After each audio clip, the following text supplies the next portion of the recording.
सत्ता, धन, ऐशो आराम।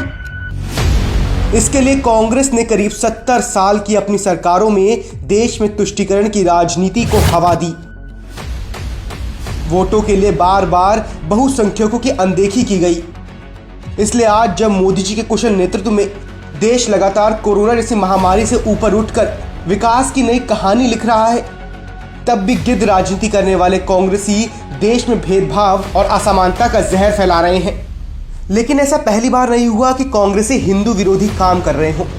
आज़ादी के बाद प्रधानमंत्री बनने वाले नेहरू ने पहले सोमनाथ पर, फिर अयोध्या के राम मंदिर पर अपनी घटिया राजनीति की बिसात रखी थी।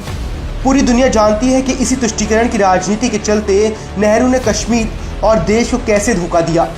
फैजाबाद के डीएम के नैयर ने अयोध्या को विवाद स्थल पर रखी गई रामलीला की मूर्तियों को हटवाने के लिए उस वक्त के प्रधानमंत्री जवाहरलाल नेहरू ने उन्हें 2 बार आदेश दिया था। कश्मीर, पंडित जवाहरलाल नेहरू की गलतियों की सजा दशकों से भुगत रहा है जम्मू कश्मीर।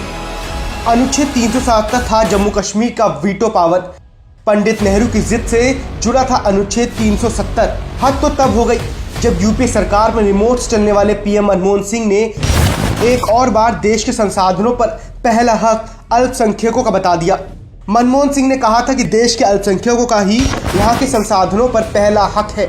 दूसरी ओर आतंकियों की मौत पर सोनिया गांधी ने आंसू बहा रही थी। इसी यूपीए सरकार में ही राम सेतु काल्पनिक बताकर श्री राम के अस्तित्व पर सवाल उठा दिए गए थे। कांग्रेसी चमचों ने तो राम मंदिर के निर्माण को रोकने के लिए तमाम तरह के हथकंडे भी अपनाए।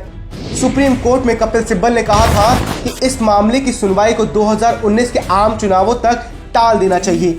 सत्ता में हो या सत्ता से बाहर, समय कोई भी रहा हो, लेकिन कांग्रेस ने देश को बांटने और बहुसंख्यकों के खिलाफ जहर उगलने में कोई कमी नहीं छोड़ी। इसलिए आज देश को जरूरत है कि कांग्रेस के सच को पहचाने और मोदी जी के नेतृत्व पर भरोसा करने की। तभी देश में सबका साथ, सबका विकास और सबके विश्वास के लक्ष्य को पूरा किया जा सकता है।